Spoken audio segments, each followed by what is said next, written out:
अंडाल थाना क्षेत्र के शंकरपुर ओसीपी के पास सड़क दुर्घटना में शीतलपुर छाया धौड़ा के रहने वाले 28 वर्षीय शुभम राम की मौत हो गई।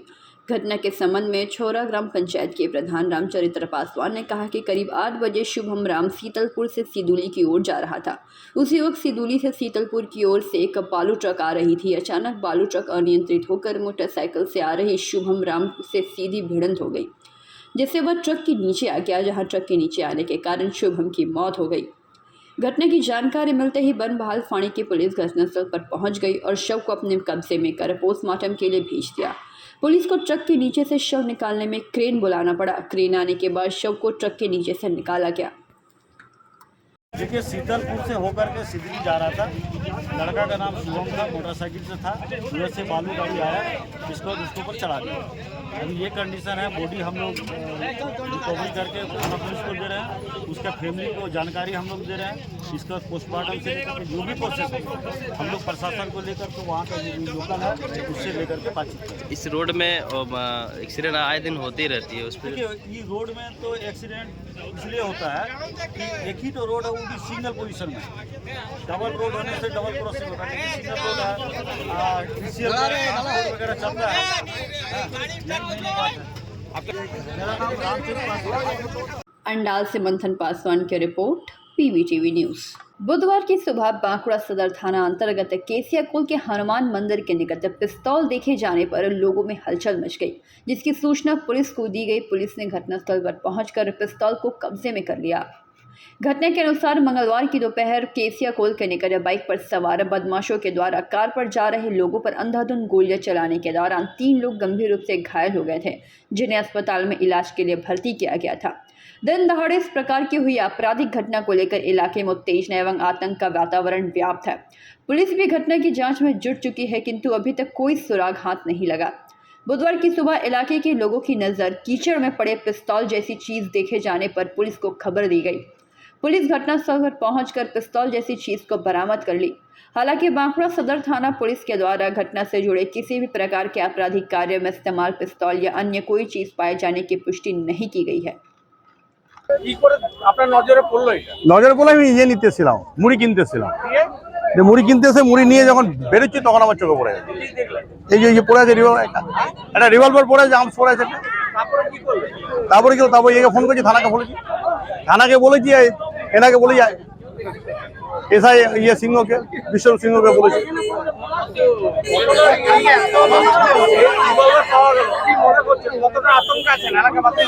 এলাকাবাসী আতঙ্কে আছে আর কি আছে। অনুপ কুমার মন্ডল।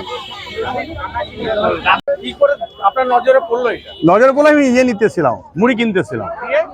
মুড়ি কিনতেছে, মুড়ি নিয়ে যখন বেরোচ্ছি তখন আমার চোখে পড়ে গেছে। এই যে পড়ে আছে একটা রিভলভার পড়ে আছে, আর্মস পড়ে আছে। তারপরে কি তারপরে একে ফোন করেছি, থানাকে বলেছি এনাকে বলেছি এসআই ইয়ে সিংহকে, বিশ্বরূপ সিংহকে বলেছি।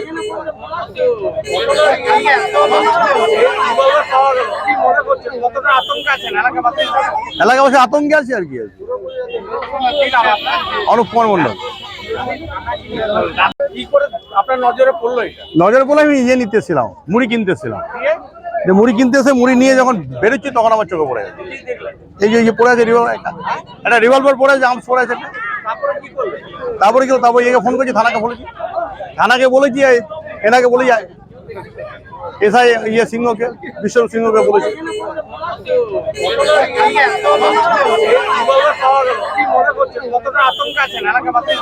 এলাকাবাসী আতঙ্কে আছে আর কি আছে।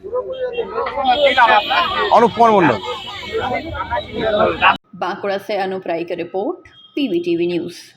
अगला प्रमोशन मिलते ही अपना खुद का घर लेना है। बहुत हो गया ये रेंट का घर। मैं तो पहले से ही बालाजी रानीगंज के बारे में पता कर चुकी हूँ। जीटी रोड पंजाबी मोड़ के ऊपर 60 फ्लैट्स का प्रीमियम अपार्टमेंट्स। ऑलरेडी बुकिंग शुरू हो चुकी है। दैट मींस ऑफिस, मॉल्स, अब सब घर के सामने। बुकिंग के लिए कॉल करें 9432546328 नंबर पे।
बांकुड़ा के दामोदरपुर स्थित सेंट जेवियर्स हाई स्कूल में शिक्षक दिवस हर्षोल्लास के साथ मनाई गई।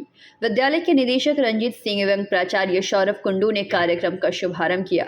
डॉक्टर सर्वपल्ली राधाकृष्ण जी के चित्र के समक्ष पुष्प अर्पित तथा दीप प्रज्वलित करके कार्यक्रम की शुरुआत हुई। कार्यक्रम की शुरुआत में बच्चों के द्वारा स्वागत गीत गाकर सभागार में उपस्थित हुए सभी लोगों का स्वागत किया। इसके साथ ही समाज को सुधारने में शिक्षक की भूमिका का भी नाट्य मंचन किया गया। स्कूल के छात्र छात्राओं ने रंगारंग कार्यक्रम में उत्तरवाह पूर्वक हिस्सा लिया एवं अपने सभी शिक्षकों का आशीर्वाद भी लिया। कार्यक्रम के दौरान विद्यालय के निदेशक रंजीत सिंह ने कहा कि टीचर्स अपने स्टूडेंट्स को न सिर्फ एकेडमिक के लिए तैयार करते हैं बल्कि उन्हें मानसिक, सामाजिक, व्यवहारिक तौर पर भी मजबूत बनाते हैं। वहीं प्राचार्य सौरभ कुंडू ने सभी शिक्षकों का सम्मान करते हुए शिक्षक के महत्व और भारत को विश्व गुरु बनाने में शिक्षकों के योगदान के बारे में कहा। वहीं अंग्रेजी विषय की शिक्षिका स्नेहा सिंह ने कहा कि भारतीय संस्कृति में शिक्षक को भगवान के समान माना जाता है। वहीं शिक्षक दिवस गुरु और शिष्य के बीच बने संबंध को जीने का और गुरु के प्रति कृतज्ञता ज्ञापित करने का त्योहार है। मौके पर शिक्षक प्रभारी अशोक कुमार ठाकुर, मनीषा सेनगुप्ता, मोनालिसा सेनगुप्ता, पार्थो शंकर बंदोपाध्याय, नीलाद्री चक्रवर्ती, मोहम्मद अजहर, जयश्री मिश्रा, देवाशीष आचार्य, संबिता दास, दीपिका मुराव, शादाब खान, अपूर्व कुमार मंडल, सोहम महापात्रा, सौविक बाग आदि मौजूद रहे। बांकुड़ा से प्रणव कुमार की रिपोर्ट, पीवीटीवी न्यूज। अगला प्रमोशन मिलते ही अपना खुद का घर लेना है, बहुत हो गया ये रेंट का घर। मैं तो पहले से ही बालाजी रानीगंज के बारे में पता कर चुकी हूँ। जीटी रोड पंजाबी मोड़ के ऊपर 60 फ्लैट्स का प्रीमियम अपार्टमेंट्स। ऑलरेडी बुकिंग शुरू हो चुकी है। दैट मींस ऑफिस, मॉल्स, अब सब घर के सामने। बुकिंग के लिए कॉल करें 9432546328 नंबर पे। अंडाल वासियों के लिए खुशखबरी।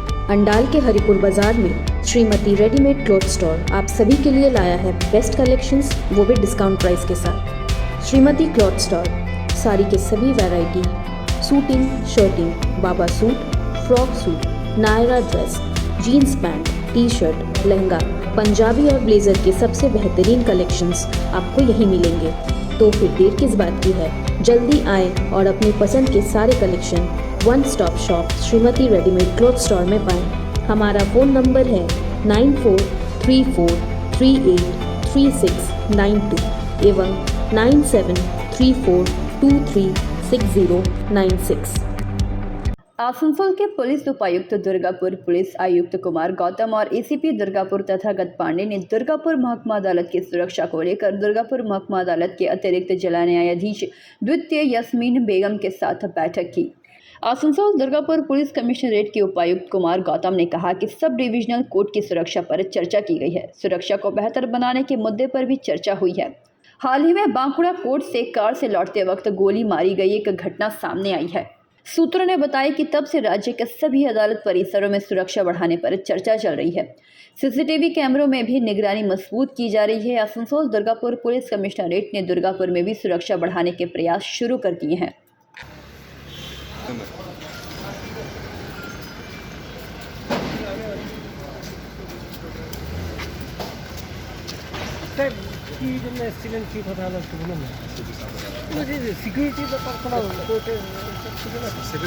सिक्योरिटी रिव्यू के लिए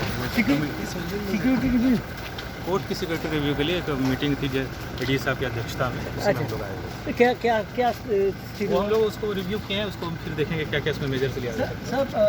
সব এই যে চুরি बहुत बड़ा न्यूज़ नहीं है आप लोग স্যার চুরি ছিনতাই বাড়ছে, এ নিয়ে কি আলাদা করে কিছু প্রোটেকশনের ব্যবস্থা করছেন স্যার? लगाने तो बता दें।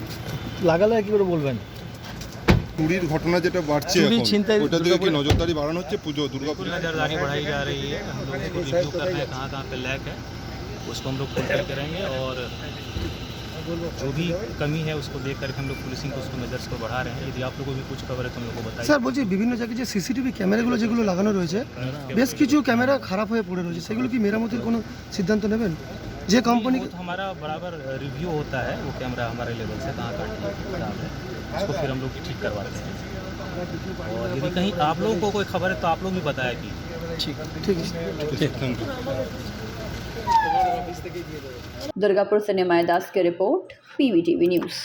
अगला प्रमोशन मिलते ही अपना खुद का घर लेना है, बहुत हो गया ये रेंट का घर। मैं तो पहले से ही बालाजी रानीगंज के बारे में पता कर चुकी हूँ। जीटी रोड पंजाबी मोड़ के ऊपर 60 फ्लैट्स का प्रीमियम अपार्टमेंट्स। ऑलरेडी बुकिंग शुरू हो चुकी है। दैट मींस ऑफिस मॉल्स अब सब घर के सामने। बुकिंग के लिए कॉल करें 9432546328 नंबर पे। आसनसोल दक्षिण की विधायक अग्नि मित्रा पाल आज आसनसोल जिला अस्पताल पहुंचे। यहां वह भाजपा के कार्यकर्ता की नवजात बच्ची को देखने आई थी, लेकिन अस्पताल पहुंचकर जिला अस्पताल में व्याप्त गंदगी और अव्यवस्था को देखकर विधायक बेहद नाराज हुई। उन्होंने कहा कि प्रसूति विभाग में बिल्लियां घूम रही हैं, जबकि सब जानते हैं कि बिल्ली से नवजात बच्चों को गंभीर बीमारियां हो सकती है। इसके अलावा प्रसूति विभाग में गंदगी का आलम है। वहां पर इस प्रकार की गंदगी भरी पड़ी है कि अच्छा भला इंसान भी वहां बीमार पड़ जाए। नवजात बच्चे और महिलाओं को वहां पे क्या हाल होता होगा। इसके अलावा आसनसोल जिला अस्पताल परिसर में जहां तहां एम्बुलेंस खड़े कर दिए जाते हैं, जिससे आने जाने में भारी असुविधाएं होती है। इन्हीं सब मुद्दों को लेकर उन्होंने आसनसोल जिला अस्पताल के सुपर डॉक्टर निखिल चंद्र दास से बात की और उनको इस परेशानियों से अवगत कराया और इन समस्याओं को दूर करने की मांग की। विधायक ने आसनसोल जिला अस्पताल उनके विधानसभा क्षेत्र में पड़ता है कहा, और यह उनकी जिम्मेदारी है कि वह इन समस्याओं को दूर करे ताकि यहाँ आने वाले मरीजों को बेहतर चिकित्सा सेवा मिल सके। পেশেন্ট যারা ভর্তি আছে তাদের তো লাগবেই, কিন্তু আজকে ধরুন কারোর যে ভর্তি হয় তার তো পয়সা নেই। হ্যাঁ সে তো আপনি না হেল্প করলে কোথায় যাবেন? চেষ্টা করছি, ওটা করে দিতে হবে। ওই ব্যারিয়ারটা তুলে দিন ডাক্তারবাবু, আপনি একটু ব্যবস্থাটা করে দিন। আর আপনি ইনফ্রাস্ট্রাকচারের জন্য ডাক্তারবাবুকে বলবেন। হ্যাঁ আর আমি তাদের সংখ্যা একে বাড়ছে, এত এত সব ইনস্টিটিউট থেকে বেরোচ্ছে, কিন্তু হাজার হাজার বেরোচ্ছে, আমাদের অ্যাপয়েন্টমেন্ট স্যালারি দিতে পারছেন না। আমাদের এখানে না কেন রিক্রুটমেন্টটা হচ্ছে না কেন? স্যালারি দিতে পারছেন না নাকি কোয়ালিটি ছেলে বেরোচ্ছে না? কোনটা? নিয়োগ করলে আমরা পাবো, স্যালারি দিলেই পাওয়া যাবে। পয়সা ফেকো মাল পাও, पैसा नहीं फेंकेगा ममता बनर्जी तो তাহলে হবে কোথা থেকে? আমি সিএমএইচকে বলছি ইনফ্রাস্ট্রাকচার বাড়াতে হবে, সুইপার থেকে প্যাথোলজি টেকনিশিয়ান বাড়াতে হবে। আমি সিএমএইচকে আছেন এখন। দিদি আজকে হাসপাতালে এসেছিলেন, কি কি দেখলেন আর কি কি আপনি ইয়ে করলেন? মানে না আমি আজকে এসেছিলাম, আসলে আমাদের কার্যকর্তার কন্যা সন্তান হয়েছে। আমাদের কার্যকর্তা তার বাচ্চাকে দেখতে এসেছিলাম। জয়ন্ত কোথায় গেল? জয়ন্ত এদিকে, ওকে দেখতে এসেছিলাম ওর বাচ্চাকে। তো দেখতে এসে দেখলাম যে গাইনি ওয়ার্ডে মানে বেশ 10টা মতো বেড়াল ঘুরে বেড়াচ্ছে। বড় বেড়াল, ছোট বেড়াল, মাঝারি বেড়াল, রোগা বেড়াল, মোটা বেড়াল, বিভিন্ন রকমের বেড়াল, এবং চারিদিকে ময়লা। একটা বেডের মধ্যে 2জন পেশেন্ট, দুটো মা তার দুটো বাচ্চাকে নিয়ে শুয়ে রয়েছে আড়াআড়ি করে। আর বাথরুম থেকে অত্যন্ত দুর্গন্ধ, এমন বাথরুম যে সেখানে মোটামুটি যাওয়াও যাবে না, আর গেলেও অসুস্থ হয়ে যাবে মানুষ। আজকে বেড়াল ঘুরে বেড়াচ্ছে। আপনি জানেন বেড়াল থেকে ডিপথেরিয়া হয়। নিউবর্ন বেবি, তার একটা আলাদা কেয়ার লাগে। আজকে প্রাইভেট নার্সিংহোম বা হাসপাতালে এসির মধ্যে বাচ্চাদেরকে আলাদা করে পরিষ্কারভাবে রাখা হয়। কেন? দরকার আছে বলেই তো। এখানে আমি জানি আমাদের সেই ইনফ্রাস্ট্রাকচার নেই, কিন্তু পরিষ্কার পরিচ্ছন্নতা রাখতে হবে। এক জায়গাতে থই থই করছে জল, জায়গায় প্যাসেজের মধ্যে নোংরা ফেলা, মেনস্ট্রুয়েশনের কাপড় গুচ্ছ করে রাখা, মানে যেখান থেকে ডেঙ্গি হবে, কেন অসুখ নেই যে হবে না।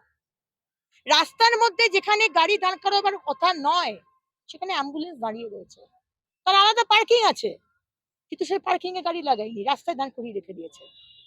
শুধু হচ্ছে সিস্টেমের বাইরে আমরা কাজ করব, সিস্টেম আমরা ফলো করবো না, ডিসিপ্লিন ফলো করবো না। আজকে এইখানেও প্যাথোলজি ডিপার্টমেন্টে আমার কাছে কমপ্লেন আসছে, টেস্ট হচ্ছে না।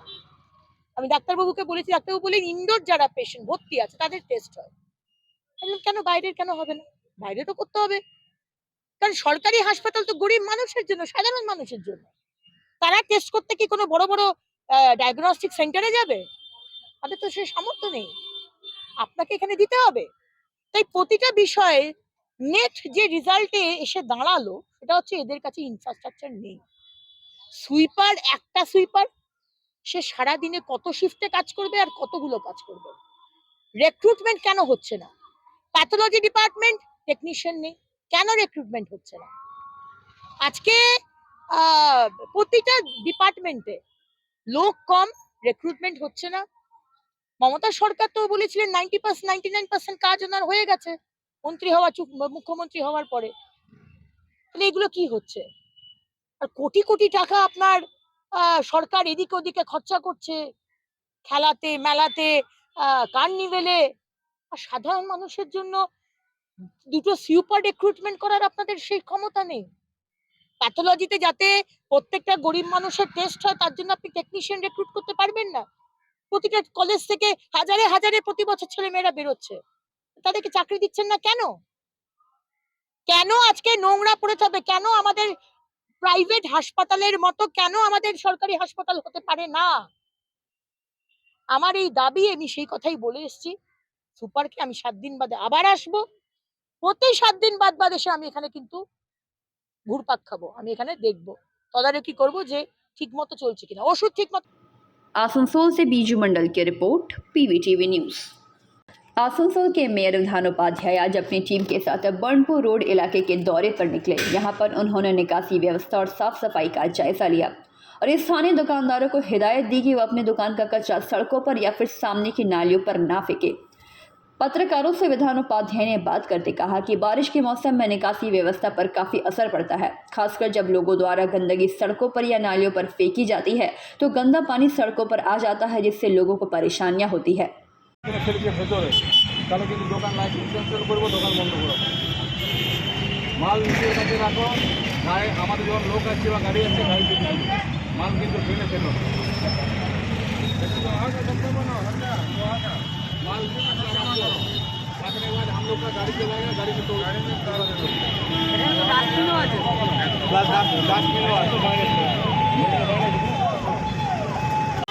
জানাচ্ছি যে নিজের বাড়ির সামনেটা যেগুলো মেন রোড আছে বা নিজের পাড়ার রোড আছে সেগুলোকে একটু নিজেদেরকে দেখতে হবে।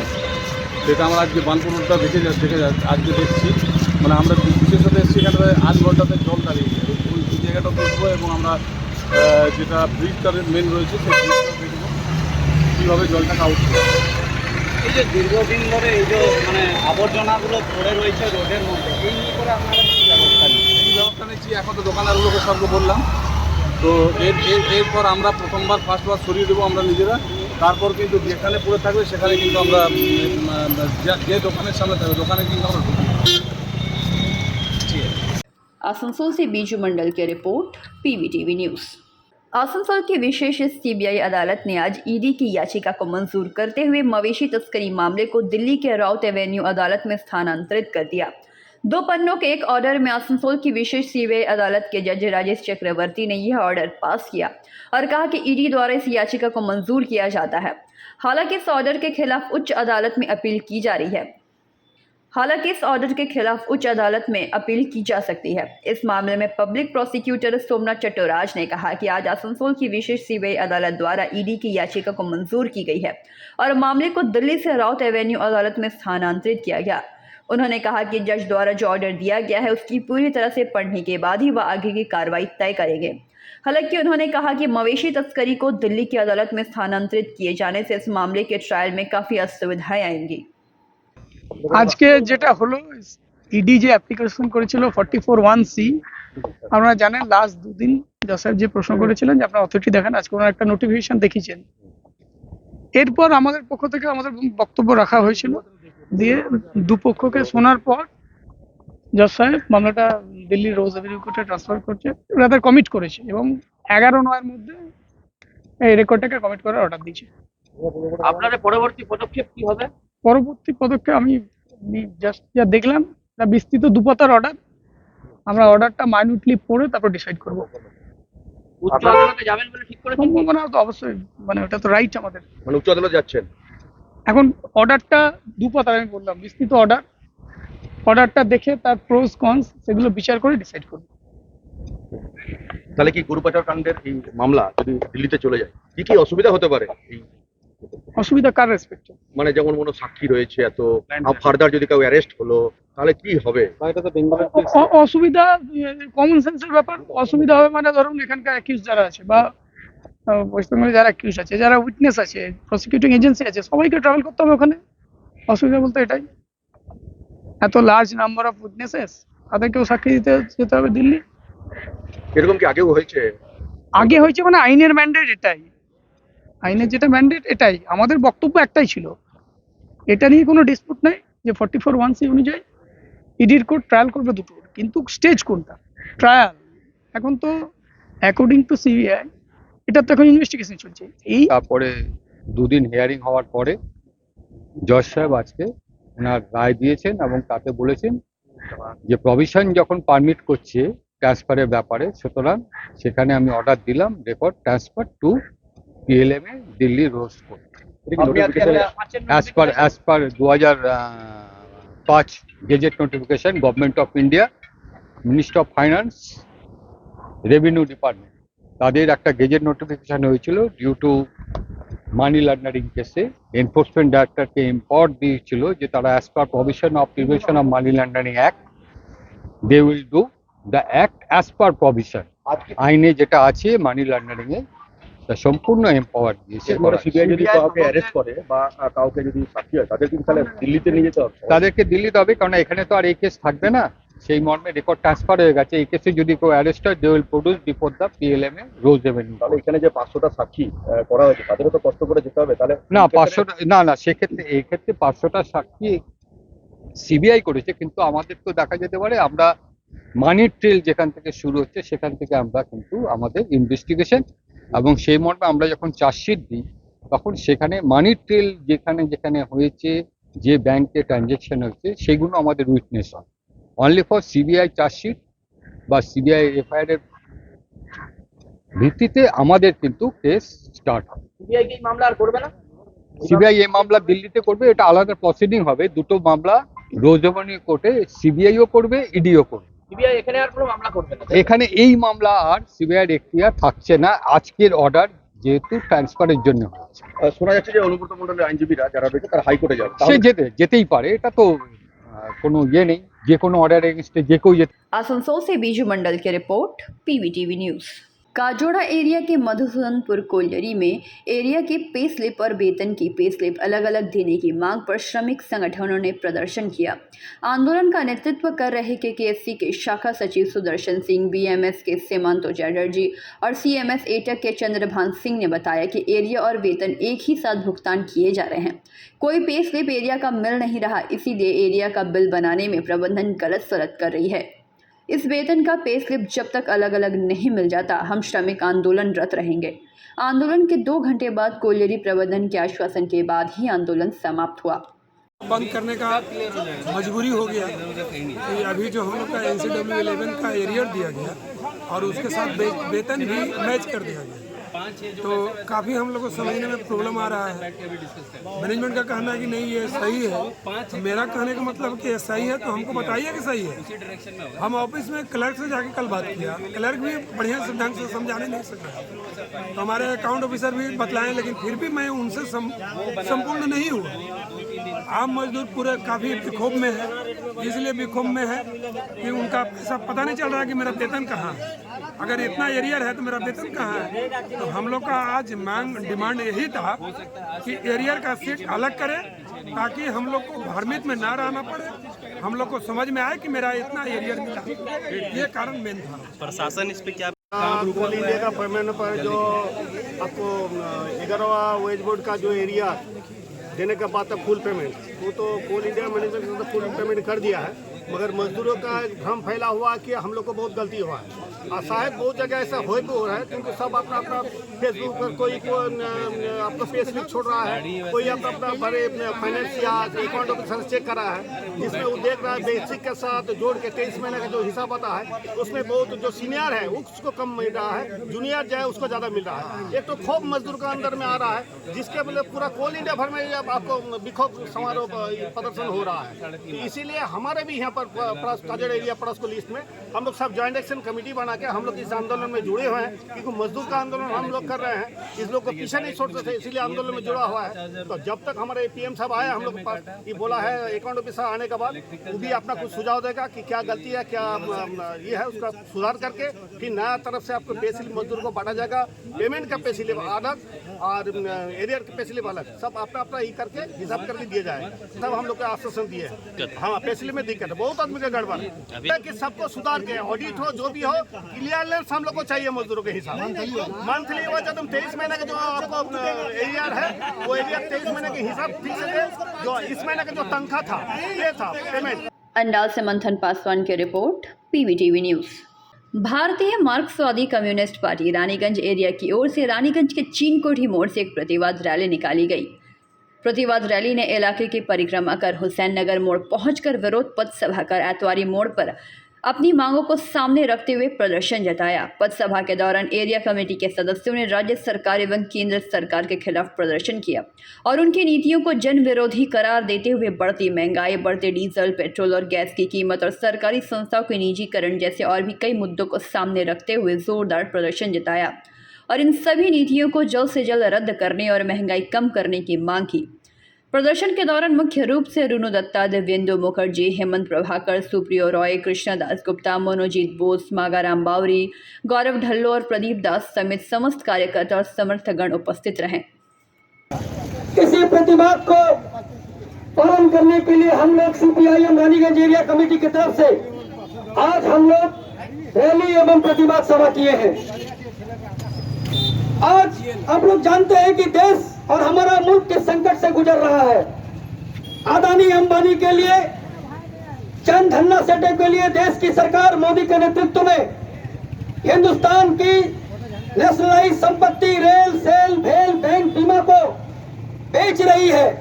नदी, पहाड़, पानी को बेचा जा रहा है, बिजली, इलेक्ट्रिसिटी को बेचा जा रहा है, स्कूल कॉलेज का प्राइवेटाइजेशन हो रहा है और हमारे देश का करेंसी जिसको हम लोग रुपया बोलते हैं, जो सिर्फ कागज का टुकड़ा नहीं हमारे देश का सम्मान है, और रुपया हिंदुस्तान का पतला हो रहा है और मुद्रास्फीति बढ़ रही है और महंगाई बढ़ रही है।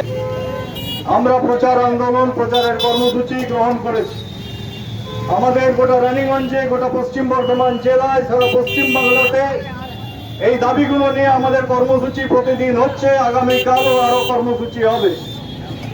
আমরা কেন মূল্যবৃদ্ধির বিরুদ্ধে আন্দোলনে সামিল হয়েছি? আজকে প্রত্যেকটা জিনিসের দাম বাড়ছে। চাল, ডাল, তেল, নুন থেকে ওষুধ যা সাধারণ মানুষকে ব্যবহার করতে হয় সমস্ত জিনিসের দাম বাড়ছে।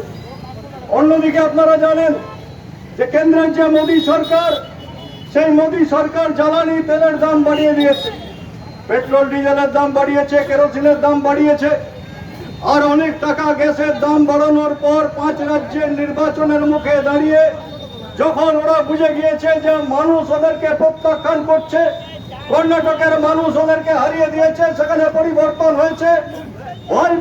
সেপ্টেম্বর টু 7 সেপ্টেম্বর যে প্রতিবাদ সপ্তাহ দিবস, সেই সপ্তাহ দিবসগুলো কি দাবি রেখে আজকে রানীগঞ্জ শহরে মিছিল করবে? আমাদের মূলত দাবি হচ্ছে যে নিত্য প্রয়োজনীয় জিনিসের দাম যেভাবে বাড়ছে সেই দামকে নিয়ন্ত্রণ করতে হবে। সরকার বলে তো একটা বস্তু আছে, কিন্তু সাধারণ মানুষ বুঝতে পারছে না যেভাবে চাল, ডাল, তেল, নুন থেকে ওষুধপত্র, পেট্রোল, ডিজেল সমস্ত জিনিসের যেভাবে দাম বাড়ছে, তাতে কোনো সরকার আছে, কোনো প্রশাসন আছে বলে আমরা বুঝতে পারছি না। আমরা সরকারের কাছে দাবি করেছি, কেন্দ্রীয় এবং রাজ্য সরকারের কাছে, যে সমস্ত জিনিসপত্রের দাম কমাতে হবে। একদিকে যেমন ফসল ফলানোর পর চাষিরা ফসলের দাম পাচ্ছে না, অথচ আমরা যখন হাটে বাজারে জিনিসপত্র কিনতে যাচ্ছি, শাকসবজির থেকে অন্য জিনিস কিনতে যাচ্ছি, তখন দেখা যাচ্ছে সেটা হচ্ছে যে আমরা কিনতে পারছি না, তার দাম এত বেশি। এই যে কিছুদিন আগে টমেটোর দাম আকাশ ছোঁয়া ছিল, লঙ্কার দাম আকাশ ছোঁয়া ছিল, আদার দাম আকাশ ছোঁয়া হয়ে গেল। এখন কিছুটা কমেছে, আন্দোলন সংগ্রামের পর সরকারের টনক নড়েছে, কিছুটা কমেছে। কিন্তু এই যে সমস্ত জিনিসের দাম বাড়ছে, এই যে ওষুধের দাম বাড়ছে, মানুষ যে মাছ মাংস ছেড়ে দিন ডাল ভাত খাবে, সবজি ভাত খাবে, সেটাও হচ্ছে যে ক্রয় ক্ষমতার বাইরে চলে যাচ্ছে। আমরা চাই যে সরকার এগুলোকে সমস্তটাকে নিয়ন্ত্রণ করুক, সরকার দামকে নিয়ন্ত্রণ করে সাধারণ মানুষ যাতে সমস্ত জিনিসকে কিনতে পারে তার ব্যবস্থা করুক। দ্বিতীয় কথা হচ্ছে যে আজকে ভয়াবহ বেকার সমস্যা, আজকে সারা পশ্চিমবাংলায়, সারা হচ্ছে যে ভারতবর্ষে বেকার সমস্যা বাড়ছে। দেখছেন যে পশ্চিমবাংলা থেকে দলে দলে বেকার যুবরা অন্য রাজ্যে যাচ্ছে। সম্প্রতি নর্থ ইস্টের রাজ্যে কিভাবে ব্রিজ ভেঙে 36 জন মারা গেছে। আমাদের রাজ্যের মালদা জেলার বেশিরভাগ যারা কাজের জন্য যাচ্ছে কফিনবন্দি হয়ে দেহ নিয়ে ফিরে আসছে। আজকে আমাদের পশ্চিমবাংলায় কাজ নেই। পশ্চিমবাংলায় একসময় বামফ্রন্ট সরকার এই মঙ্গলপুর শিল্প তালুকের মতো অনেক কলকারখানা তৈরি করেছিল। জামুড়িয়ায় শিল্প তালুক হয়েছে, সালানপুরে হয়েছে, অঙ্গদপুরে হয়েছে, ওদিকে হচ্ছে কাঁকসার, বাঁশকোপা ইত্যাদিতে হয়েছে। সমস্ত জায়গায় সারা পশ্চিমবাংলাতে এই কলকারখানা হয়েছে। কিন্তু আমরা লক্ষ্য করছি যে বামফ্রন্ট সরকার চলে যাওয়ার পর যে কলকারখানা বামফ্রন্ট সরকার করেছিল সেগুলোকে এখন বন্ধ করার চেষ্টা হচ্ছে। জুট মিল একসময় বামফ্রন্ট সরকার তৈরি করেছিল, কিন্তু যেই হচ্ছে পশ্চিমবাংলায় পালাবদল হলো, সেই জুট মিলের গেট বন্ধ হয়ে গেল। 1400 শ্রমিক কাজ করতো, তাদের কাজ চলে গেল। সিমেন্ট কারখানা বন্ধ হয়ে যাচ্ছে। আমরা চাই যে বেকার যুবদের কাজের ব্যবস্থা সরকার করুক, এবং যে বন্ধ কারখানার জমি পড়ে আছে, ধরুন বাঁশ কারখানার জমি পড়ে আছে, बालको। रानीगंज से सम्राट दास की रिपोर्ट, पीवीटीवी न्यूज। विहंगम योग संत समाज संस्थान के संत श्री नामदेव जी महाराज के जन्म दिवस 6 सितंबर को पर्यावरण दिवस के रूप में मनाते हैं, जिसके तहत विहंगम योग संत समाज के सभी केंद्रों द्वारा पौधारोपण किया जाता है। इसी क्रम में संस्थान के सभी केंद्रों की तरह पश्चिम बर्धमान जिला विहंगम योग संत समाज की ओर से बुधवार को नीघा आश्रम परिसर में पौधारोपण कार्यक्रम का आयोजन किया गया। इस दौरान आश्रम परिसर में विभिन्न किस्म के कुल 7 पौधे लगाए गए। मौके पर आश्रम के संयोजक उमेश सिंह, राष्ट्रीय प्रचारक आलोक साहा एवं रीता साहा, आश्रम की पुरोहित कृष्णा कुमार, अशोक सिंह, संजीव मोदी आदि उपस्थित रहे। इस दौरान आलोक साहा ने बताया कि वर्तमान आचार्य सदगुरु सिंह स्वतंत्र देव जी महाराज के कनिष्ठ पुत्र संत श्री नामदेव जी महाराज के 43वें जन्म दिवस के अवसर पर आज आश्रम परिसर में कई किस्म के पौधे रोपे गए हैं। इसका मुख्य उद्देश्य परिवेश को हरा भरा रखना तथा पर्यावरण को शुद्ध बनाना है। वृक्ष अगर नहीं रहेंगे तो जीवन भी नहीं रहेगा। वहीं संत श्री नामदेव जी ने अपने जन्म दिवस पर पूरे विश्व के विहंगम योग संस्थान के शिष्यों से पौधारोपण करने की अपील की, जिसे विहंगम योग संस्थान के विभिन्न आश्रमों सहित अन्य जगहों पर अनुयायियों ने पौधारोपण किया। आज क्या कार्यक्रम हुआ सर? आज हमारे अंतर्राष्ट्रीय अध्यक्ष संत नामदेव जी महाराज के शुभ जन्मदिन भी है। इस शुभ जन्मदिन के अवसर पर हम लोग का ये विश्वव्यापी जो है वृक्षारोपण का कार्यक्रम चल रहा है। इसके साथ साथ विश्व के साथ साथ हम सभी मिलकर, गुरु भाई लोग मिलके आसानसोल के निघा स्थित आश्रम में भी हम लोग वृक्षारोपण का यह कार्यक्रम हम लोग पूरा रूप से किए हैं। तो इस अवसर पर मैं कहना चाहूँगा कि हर मनुष्य को इस दिन पर कम से कम एक पौधा जो है, वृक्ष जो है जरूर लगाना चाहिए, ताकि एक वृक्ष जो है एक जीवन के बराबर होते हैं। तो हम लोग पेड़ पौधा लगाएंगे तो हमारे जो सृष्टि भी सही ढंग से चलेगा। ये हम लोग हमारे संत प्रवर जी, संत नामदेव जी महाराज इसका जो है शुरुआत किए हैं। तो आज विश्व के हर क्षेत्र में, हर स्थान पर यह सब चल रहा है। सिर्फ भारत में नहीं, भारत के साथ भारत के बाहर जितने विदेशों में भी इस प्लांटेशन जो है, प्लांटेशन का काम चल रहा है। आपका नाम परिचय सर? मेरा नाम है आलोक साहा, मैं सेवक हूँ, सदगुरु सेवक हूँ, निघा आश्रम आसनसोल। 6 सितंबर को इनका, हमारे नामदेव जी का जन्मदिन के शुभ अवसर पर हम लोग पौधारोपण किए हैं। सभी गुरु भाई मिलकर के पौधारोपण किए हैं। मेरा नाम उमेश कुमार सिंह है, मैं यहाँ का संयोजक हूँ। 1 सितंबर को पूरे प्रदेश में पुलिस दिवस मनाया जाता है। इसी क्रम में आज आसनसोल के भगत सिंह मोड़ इलाके के साउथ पुलिस पोस्ट तथा साउथ ट्रैफिक गार्ड के सौजन्य से एक निःशुल्क स्वास्थ्य जांच शिविर का आयोजन किया गया। यहां पर पुलिस अधिकारियों के तत्वाधान में लोगों के स्वास्थ्य की निःशुल्क जाँच की गई। इस मौके पर आसनसोल दुर्गापुर पुलिस कमिश्नरेट के तमाम अधिकारीगण उपस्थित थे। उन्हीं की निगरानी में कार्यक्रम किया गया। यहाँ पर बड़ी संख्या में आम लोगों ने अपने स्वास्थ्य की निःशुल्क जांच कराई। प्रोग्राम আমাদের 8 সেপ্টেম্বর যে পুলিশ ডে ছিল, সেই পুলিশ ডের দিনে আমাদের মাননীয় সিপি সাহেব এবং মাননীয় ডিসি ট্রাফিক সাহেব তাদের নির্দেশ অনুযায়ী যে পুলিশ পাবলিক এই যে সম্পর্ক, নিবিড় সম্পর্ক গড়ে তোলার জন্য আমরা বিভিন্ন রকম প্রোগ্রাম করছি। তার মধ্যে আজকে ভগৎ সিং মোড়ে আমরা একটা হেলথ চেক আপ প্রোগ্রাম করেছি, যেখানে সাধারণ পাবলিকের এখানে বিনামূল্যে হেলথ চেক আপ হবে। এখনও পর্যন্ত প্রায় 50 জনের মতন হেলথ চেক আপ এখানে করিয়েছে। আমরা পরবর্তীকালে এর থেকে আরও ভালো প্রোগ্রাম এবং আরও এরকম নানা রকম প্রোগ্রাম আমরা করার চেষ্টা করব, যাতে পুলিশ পাবলিক সম্পর্ক যাতে আরও ভালো হয়। আপনার স্যার পরিচয়? আমি ওসি সাউথ পিপি সাব ট্রাফিক গার্ড। এই প্রোগ্রাম কিসে আমাদের 1 সেপ্টেম্বর যে পুলিশ ডে ছিল সেই পুলিশ ডের দিনে আমাদের মাননীয় সিপি সাহেব এবং মাননীয় ডিসি ট্রাফিক সাহেব তাদের নির্দেশ অনুযায়ী যে পুলিশ পাবলিক এই যে সম্পর্ক নিবিড় সম্পর্ক গড়ে তোলার জন্য আমরা বিভিন্ন রকম প্রোগ্রাম করছি। তার মধ্যে আজকে ভগৎ সিং মোড়ে আমরা একটা হেলথ চেক আপ প্রোগ্রাম করেছি, যেখানে সাধারণ পাবলিকের এখানে বিনামূল্যে হেলথ চেক আপ হবে। এখনও পর্যন্ত প্রায় 50 জনের মতন হেলথ চেক আপ এখানে করিয়েছে। আমরা পরবর্তীকালে এর থেকে আরও ভালো প্রোগ্রাম এবং আরও এরকম নানা রকম প্রোগ্রাম আমরা করার চেষ্টা করব, যাতে পুলিশ পাবলিক সম্পর্ক যাতে আরও ভালো হয়। আপনার স্যার পরিচয়? আমি ওসি সাউথ পিপি সাব ট্রাফিক গার্ড। এই প্রোগ্রাম কিসে আমাদের 1 সেপ্টেম্বর যে পুলিশ ডে ছিল সেই পুলিশ ডের দিনে আমাদের মাননীয় সিপি সাহেব এবং মাননীয় ডিসি ट्रैफिक साहब। आसनसोल से बीजू मंडल की रिपोर्ट, पीवीटीवी न्यूज़।